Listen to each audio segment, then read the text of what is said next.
We have always been taught that the Mayans were great mathematicians in Mesoamerica. Although they made impressive advancements, their roots go back even further. Today we will journey to the jungles of Mexico to explore the Olmecs, pioneers in key aspects of calendrical arithmetic. Welcome to episode 12. I'm Gia. Join me. We are in the late Bronze Age in the Old World, between 1500 and 1200 BC. It was a world interconnected by the trade of tin, copper, and amber, but fragmented into regions. In the Middle East and the Eastern Mediterranean, it was the heyday of empires living in constant wars and trade. Egypt was in its new kingdom with pharaohs like Tutankhamun and Ramesses II. While the Hittites dominated Anatolia, Mitanni was in Syria, and the Assyrians and Babylonians controlled Mesopotamia. If you follow our History of Mathematics series on this channel, you'll remember that shortly before this time, the Egyptian scribe Olmecs copied the famous Rhind Papyrus around 1650 BC. While the first cities were emerging in America, in Egypt mathematics was already being taught through written documents to solve everyday problems of engineering and administration. Moreover, the Egyptians used an additive decimal numeral system which they recorded with their complex hieroglyphic script, which we were able to understand in the modern era thanks to the Rosetta Stone. In Europe, the Mycenaean civilization flourished in Greece with great palaces like those of Mycenae and Pylos, actively trading across the Mediterranean. That is, Ionia, Greece, was still a long way off. Mathematical knowledge was centered in Egypt and Mesopotamia. In Asia, the Shang dynasty ruled in China, perfecting bronze and creating the first oracle bone script.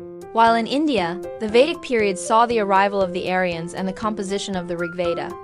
In Africa, Nubia prospered under Egyptian influence, trading gold and ivory. Globally, this entire Bronze Age would collapse around 1200 BC due to prolonged droughts, earthquakes, and invasions, leading to a dark age in places like Greece and the Middle East. But here in America, on the coasts of the Gulf of Mexico, the Olmec culture was founding its first cities, developing its own writing, cultivating maize, and carving jade. And most impressively, they were sculpting basalt heads weighing between 6 and 50 tons. By the way, the colossal heads and other Olmec sculptures follow precise mathematical proportions, such as approximate golden ratios in faces or bilateral symmetry. To organize a society capable of moving these rocks through the jungle and rivers, they needed high-level mathematics. Here our mathematical milestone of today is born, the Vigesimal System. While the Egyptians counted in base 10, drawing arches for tens and lotus flowers for thousands, the Olmecs decided to use the whole body, adding hands and feet. Base 20. This allowed them to handle large quantities efficiently for counting in calendars. But their greatest achievement was laying the foundations for calendrical arithmetic, including precursors like the 260-day calendar based on astronomical observations. The Olmecs might have been the first in Mesoamerica to use a symbol for zero, represented as a shell or an empty oval, at least in calendrical contexts. Imagine systems that accumulate days and cycles, influencing counters like the long count that the Mayans later perfected.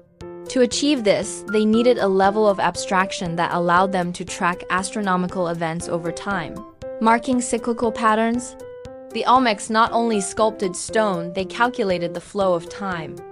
They created the Vigesimal mathematical foundations that their cultural descendants would later inherit and perfect. They were key pioneers in the numbers and calendars of Mesoamerica. If you are from Mexico, and especially if you are from Veracruz or Tabasco, consider the cultural heritage of these early innovators.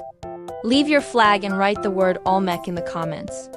Now subscribe, like the video, comment, and share it. See you in the next video.